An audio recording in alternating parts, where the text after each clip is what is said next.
Assalamualaikum warahmatullahi wabarakatuh, teman-teman semuanya. Kali ini kita akan menjawab beberapa pertanyaan dari diskusi kita pada hari ini. Sekaligus ada sedikit penjelasan tentang bentuk-bentuk pendayagunaan zakat pada masa. Nah, berdasarkan beberapa pertanyaan dari teman-teman, saya simpulkan menjadi 4 pertanyaan besar tentang kapan nisab itu dikeluarkan, dan juga apa nisab bagi zakat profesi, apa itu zakat pembantu, dan juga zakat profesi harus dikeluarkan dalam bentuk apa. Menarik semuanya ya. Untuk nisab ini kapan sih dikeluarkan? Maksudnya zakat itu kapan dikeluarkan? Apakah setiap tahun atau setiap bulan atau bagaimana? Nah, ini berkaitan dengan apa sih yang dizakati objeknya gitu loh. Jika itu sebagaimana di video sebelumnya, semua zakat dikeluarkan di setiap tahun dalam hitungan awal gitu ya. Namun hanya dalam pengecualian dalam beberapa zakat, misalnya pertanian, harta temuan, itu hanya dizakati secara insidental, misalnya ketika panen atau ketika menemukan sebuah barang temuan. Nah, kalau yang lain dibayar sesuai dengan perhitungan 1 tahun. Akan tetapi untuk zakat profesi khususnya, yang bisa diketahui dalam 1 bulan itu bisa mendapatkan berapa juta misalnya, dan itu kalau misalnya dihitung bisa sampai mencapai 1 nisab dalam 1 tahun, maka itu boleh dikeluarkan dalam setiap bulannya. Kalau itu dirasa akan lebih ringan daripada nanti di akhir jadi sangat berat, itu boleh. Kemudian yang kedua adalah sebenarnya zakat profesi ini nisabnya seberapa. Nah, zakat profesi sendiri adalah zakat yang mana itu diijtihadkan oleh ulama-ulama pada masa kontemporer ini ya. Jadi di masa Nabi ini nggak ada zakat profesi, akan tetapi dengan seiring berkembangnya profesi-profesi yang ada dalam kehidupan sosial manusia masyarakat, sehingga perlu adanya zakat yang harus dikeluarkan bagi orang-orang yang memiliki profesi. Lalu bagaimana perhitungan zakatnya? Nah, untuk perhitungan zakatnya, zakat profesi ini disamakan dengan zakat emas, yang mana nisabnya adalah 86 gram dan kadar yang dikeluarkan adalah 2,5%. Meskipun ada pendapat lain yang menyebutkan bahwasanya zakat profesi juga bisa dikiaskan atau disamakan dengan zakat pertanian, yang mana sifatnya kalau dapat proyek gitu ya, dan itu 10%. Jadi ketika dapat proyek yang banyak langsung dizakati gitu, jika ada yang berpendapat demikian.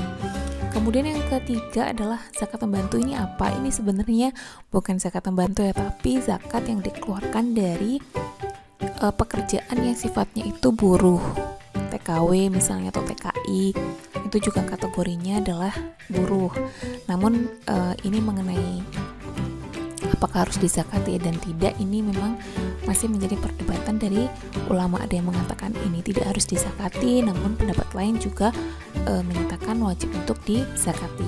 Dan yang terakhir, apakah zakat profesi ini harus dikeluarkan dalam bentuk uang? Nah, ini yang menarik juga untuk dipertanyakan, bahwasanya memang para ulama menganjurkan, jika kita mengacu pada ulama klasik ya, itu menganjurkan bahwasanya zakat itu dikeluarkan dalam bentuk uang. Namun tidak menutup kemungkinan untuk mengeluarkan zakat dalam bentuk yang lain, yang mana itu yang paling dibutuhkan oleh mustahik. Misalnya mustahik lebih membutuhkan sembako, maka kita mengeluarkan sembako. Mustahik lebih membutuhkan pakaian karena apa misalnya, itu juga boleh kita memberikan pakaian. Atau yang lain, misalnya beasiswa. Nah, ini bagaimana akan kita bahas di sebelumnya. Namun pada prinsipnya pengeluaran zakat itu diberikan sesuai dengan apa yang menjadi kebutuhan dari si mustahik itu sendiri. Berbicara tentang pendayagunaan zakat, ini juga berkaitan dengan pertanyaan terakhir tadi. Harus seperti apa sih zakat itu dikeluarkan? Di sini ada 4 pola yang bisa ditempuh bagi seorang muzaki ataupun lembaga-lembaga pengelola zakat dalam memanfaatkan dana zakat yang sudah terhimpun. Yang pertama adalah konsumtif tradisional. Kalau konsumtif tradisional ini berarti zakat itu dibagikan secara konsumtif. Jadi langsung bisa dikonsumsi oleh si mustahik secara langsung dan habis pakai gitulah ya istilahnya. Nah tapi kenapa ada tradisional? Karena ini masih banyak dilakukan oleh masyarakat muslim di Indonesia khususnya dengan cara-cara yang tradisional. Maksudnya diberikan secara langsung. Misalnya tadi uang gitu ya, uang dikasihlah langsung, kemudian sembako juga langsung diberikan. Ya ini konsumtif yang sifatnya ya gitu-gitu aja gitu. Kemudian yang kedua adalah konsumtif kreatif, yang mana di sini zakat itu diberikan kepada mustahik dalam bentuk lain. Ketika tadi dalam bentuk sembako, ini dalam bentuk yang lebih modern, yaitu misalnya beasiswa atau puskesmas keliling atau kesehatan, layanan kesehatan dan lain-lain, kursus misalnya, itu disebut dengan konsumtif yang kreatif. Jadi kalau misalnya ada badan zakat seperti rumah zakat itu memberikan beasiswa, nah itu berarti kategorinya adalah konsumtif yang kreatif karena sudah bisa dikonsumsi dalam bentuk yang lebih modern. Kemudian yang ketiga adalah produktif tradisional. Ada kata produktif, berarti di sini zakat diberikan kepada mustahik dalam bentuk barang, yang mana barang ini bisa digunakan untuk menghasilkan kembali gitu loh bagi si mustahik. Contohnya seperti mesin jahit, binatang ternak. Jadi kalau dalam konsep produktif tradisional, barang yang diberikan itu memang bisa melahirkan sebuah profesi yang baru, namun hanya terbatas pada sektor-sektor tertentu saja, kayak misalnya hanya binatang ternak, kemudian mesin jahit, atau misalnya gerobak nasi goreng dan lain-lain.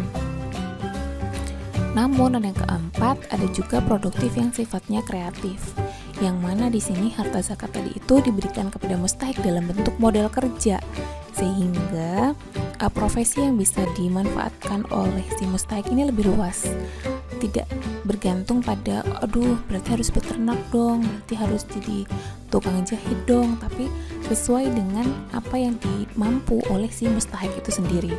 Misalnya mau usaha onde-onde, mau usaha apa, susu apa gitu ya, itu bisa dimanfaatkan oleh si mustahik. Nah, dari 4 prinsip tersebut, pengelolaan atau pengendayagunaan zakat tadi tujuannya adalah untuk meningkatkan kualitas hidup si mustahik.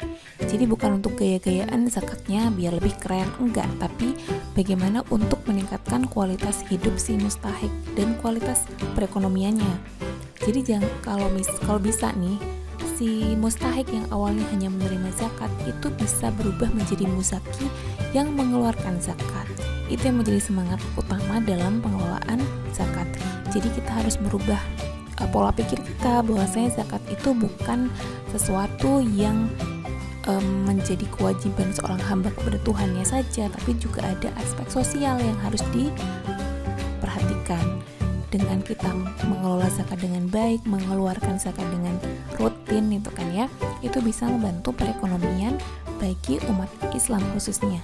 Karena kalau misalnya dana zakat itu bisa terhimpun secara maksimal, sudah bisa dibayangkan ada banyak sekali dana yang bisa dimanfaatkan dan diputar kembali kepada masyarakat muslim, dan apalagi dana tersebut dimanfaatkan secara produktif oleh para mustahik. Namun kita nggak usah tinggi-tinggi dulu membayangkan itu. Kita harus memberikan apa yang menjadi kebutuhan si mustahik, itu merupakan kunci utama.